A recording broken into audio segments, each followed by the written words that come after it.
beneath the surface. Greetings and salutations. My name is Orville Higgins and it's another edition of Fan Central. Talking to the people at the heart of the top sporting stories. Hear from your favorite sportsmen and women and the administrators who work tirelessly to make it all happen. It's live sports talk.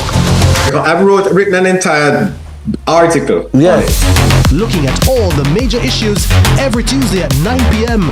It's Fan Central.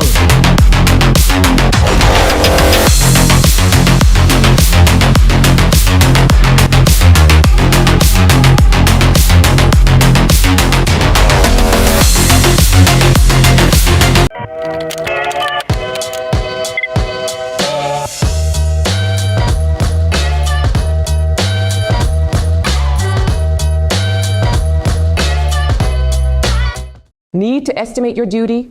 Perform a track and trace? Search for a declaration? Then download the Jamaica Customs mobile app today. The time by the Jamaica Customs Agency is 12 p.m.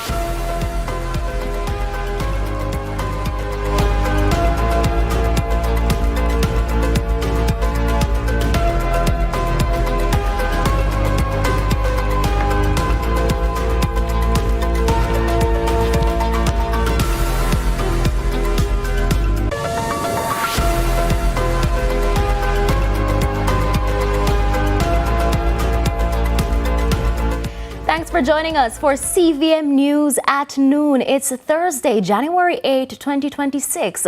I'm Amoy Harriet. Up first, no head of government in CARICOM is safe. That declaration from former Prime Minister Bruce Golding in a release today, condemning what he describes as Donald Trump's dangerous assault on international law and regional sovereignty. The former Prime Minister is also criticizing what he describes as the muted international response to these clear violations of international law and repudiation of the Charter of the United Nations. The Organization of American States, OAS, to which Mr. Golding is a former member, has also come under heavy fire as he says, quote, the response to Venezuelan President Nicolas Maduro's capture by even the OAS, whose membership includes Venezuela, has been far from strident. That too is understandable, he says, as the U.S. accounts for a half of the OAS's operating budget. Now, in describing things as falling apart, Mr. Golding said, quote, the situation poses a crisis dilemma for CARICOM countries that are especially vulnerable. A principled stance for which it's renowned in situations like this is a dangerous gambit in the Trump orbit. He went on further to say, we are not in uncharted waters. The threat of recolonization is upon us, but we have been there before. We are in the waters that we were in 80 years ago, and we tried and somehow managed to chart our way through. We will have to do that again. Come 2029, we will say goodbye to Trump. End quote. In the meantime, Prime Minister Dr. Andrew Holness says Jamaica has to now navigate an increasingly uncertain global environment. Speaking against the backdrop of the current situation with Venezuela and the U.S. at the National Day of Prayer on Wednesday, Dr. Holness assured Jamaicans that his administration remains committed to keeping the country safe, stable, and protected. He insists careful diplomacy is central to safeguarding Jamaica's national interests. Many of the issues that are presently being discussed, if persons who comment on these issues would only do a very cursory research into the matter, they would see the positions that Jamaica has taken and continue to take. So what is happening, Jamaica has already taken its position long before others would have sought to enunciate any current positions. So we give God thanks for keeping Jamaica safe in turbulent geopolitical and geoeconomic times. We have navigated those waters very carefully, very skillfully, and we will bring the ship of the Jamaican state to the destination of prosperity for which God has ordained. The Caribbean Examinations Council CXC has moved to strengthen its preparedness in the face of natural and man-made disruptions. The CXC Board of Governors has formally approved the Council's long-standing disaster and business recovery protocol, which outlines how examinations are managed when member states are affected by events such as hurricanes. The move comes as thousands of Jamaican students suffered losses following the devastation heaped by Hurricane Melissa last October. Now, details of CXC's approval were outlined on Wednesday by Registrar and CEO Dr. Wayne Wesley at a press conference in Kingston. 1. CXC initiates response and a statement of support for the affected participating state. Secondly, CXC then coordinates with the Ministries of Education in the assessment and recovery efforts. Third, the Council engages in wider stakeholder consultations that include parents, teachers, employers, and other crucial stakeholders. Meanwhile, Education Minister Dr. Dana Morris-Dixon says the ministry has given guidance to schools on adjusting the curriculum and assessments to prevent students from falling behind, especially those who are doing CSEC exams. Now, following the passage of Hurricane Melissa, mental health experts are warning that the emotional well-being of children returning to school could be significantly affected. President of Choose Life International, Dr. Donovan Thomas, says many students are now facing major challenges after being displaced by the storm. He notes that anxiety, trauma, and behavioral changes may emerge in classrooms as children attempt to adjust to their new realities. Dr. Thomas is urging educators, parents, and students to exercise patience and tolerance, stressing that understanding and support will be critical during this period of recovery.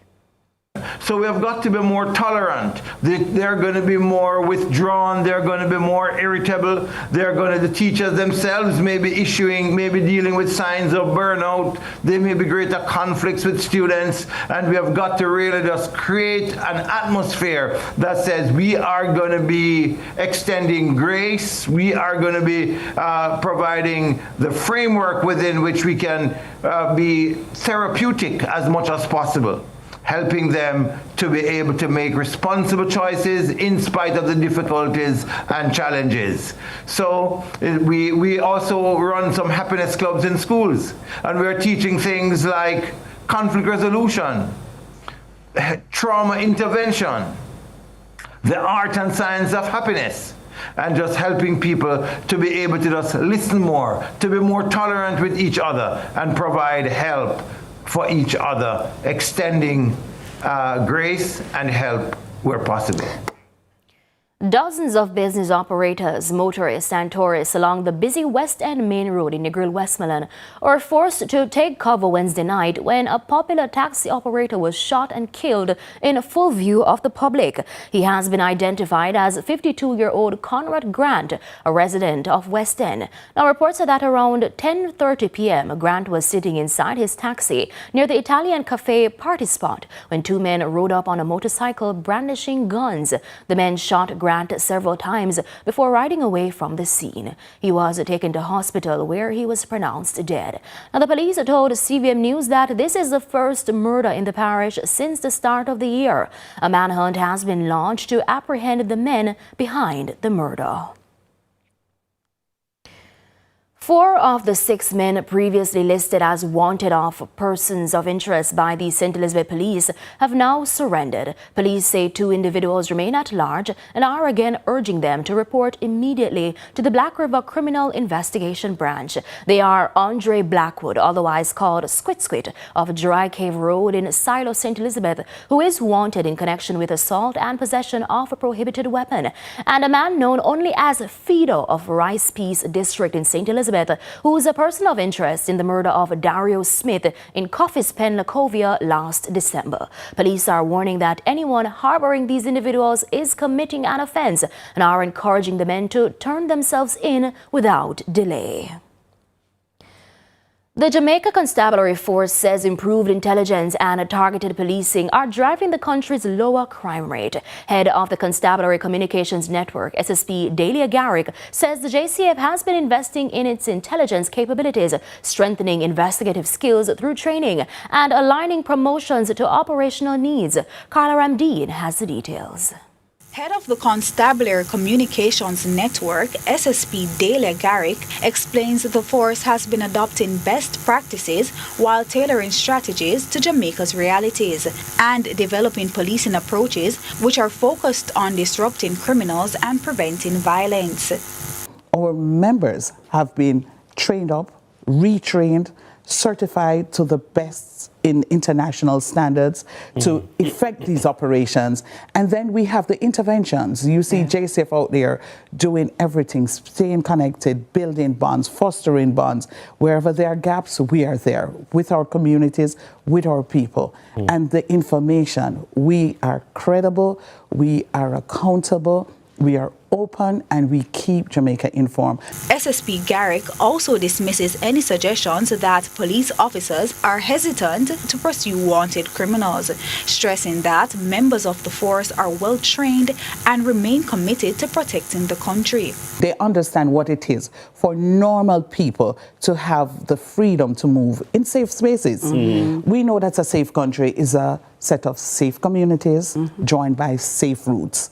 So our members, they are trained, they are equipped, they are motivated to make sure that law-abiding citizens can feel free and free of fear. And because of that training, we see where we have apprehended some of the most notorious gangsters in our country. She adds that the reduction in crime is not the responsibility of the police alone, but a shared effort between law enforcement and the society. We on board Jamaica to come along with us. Wanted Wednesday is one such process. Listen, man. Where, so that shared responsibility with every single well-thinking member of this country being a part of the force for good, because it goes beyond JCF, sworn and unsworn members, to a country rallied to join us in making our country a safer place. Carla Ramdeen, CVM News. Stay with us for our live interview after this break.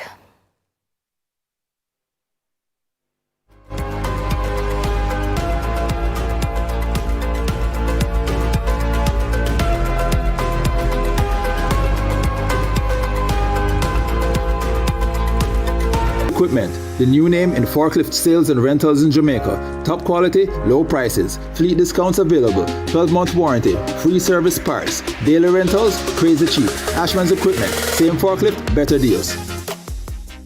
Need to pass your CSEC CAPE exams to get that dream job or to qualify for university? Then Distinction College is the school for you. We have locations in Kingston, Spanish Town, St. Elizabeth and Ocho Rios. Start day, evening and Saturday classes this coming term and sit CSEC CAPE exams for January's resit or May-June. Maths, law, science, English. We have the lowest school fees. Register before the end of the month and win an entire term free. Call us at 354-8560. Yeah, we're here at Culture Works, the second staging.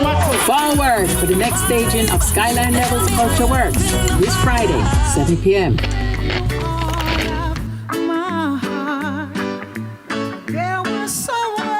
The rebels them in town, in town, in town.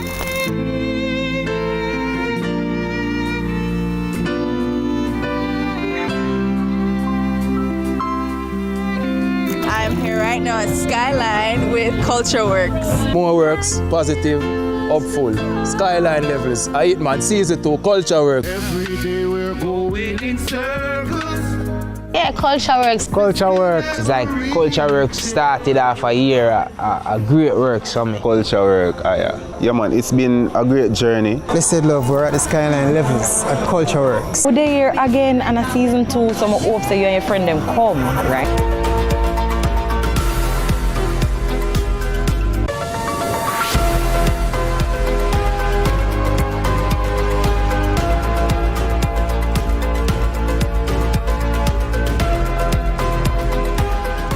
Welcome back to CVM News at noon. As Jamaican students prepare for the April to June sitting of CSEC and CAPE, the Caribbean Examinations Council has announced a series of accommodations for those impacted by Hurricane Melissa. So the announcement follows concerns about learning loss, displacement and disruptions to school operations in several parishes across the island. So how will these measures work in practice? And are they enough to ensure fairness for students still recovering from the storm? Joining us now is Dr. Nicole Manning, who is the Director of Operations in Examination Services at CXC. Good afternoon, Dr. Manning.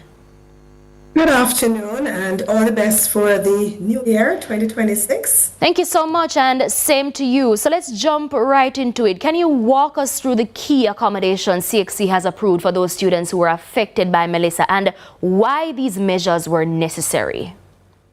Okay, so thank you very much for having me, and all the best to you and your listeners. So the Caribbean Examinations Council has a 6-point recovery, disaster and business recovery protocol. And within the protocol, as we would have administered for Jamaica, we initiated the response by making contact with the ministry with responsibility for education. That said, I want to also note that the Caribbean Examinations Council has 2 offices, one headquartered in Barbados and the other in Jamaica. So we had staff who would have been affected directly also, and so we understand the need even more so for Jamaica. So the protocol works for the entire region. We have used it for other instances, for example, with the Le Soufriere volcanic eruption in St. Vincent, just to note. So it is important at all times that CXC understands and knows the duty of care for our candidates. And so we had to initiate that response, and the government responded accordingly. We worked and coordinated with the Ministry of Education, consulted, and of course, looking at other data points, and we then arrived at a solution. The solution shared, of course, would have included input from the principals or key stakeholders in this aspect of the devising this particular plan. And understanding all of that, the Caribbean Examination Council has decided to provide a 2-fold approach, and the administration will be done in 2 ways. One, you have 7 parishes. Jamaica has 7 parishes that had the greatest, or let me say greater devastation if I compare the country in 2 at this point in time. So Manchester, you have Manchester, that would be Westmoreland, St. Elizabeth, Hanover, Trelawney, St. James, and St. Anne. They make up the 7. And what we're saying is, given the analysis that I mentioned earlier and all the inputs, we have come to the decision that it's best to have the general standard normal examinations for the 7 unaffected parishes, as well as what we call our CXC's modified approach for those affected, negatively affected parishes I just listed. So from those 7 parishes, is it that all schools in those 7 parishes will qualify, or only some schools in each parish will qualify? So the 7 parishes I mentioned, we are giving them the option of selecting either to do the normal examination, which is the paper 1, which is the MC multiple choice component, paper 2, constructed paper, and the school-based assessment, or the paper 3-2, for the private candidates, as well as these 7 parishes are able to do the modified approach, which would be the paper 1, the multiple choice only, along with the school-based assessment, or the paper 3-2 for that matter. So the 7 parishes have that option. For the other 7 parishes, it's mandatory that they do the normal examinations. Okay. So that's the first statement I want to make. You want me to expand on that?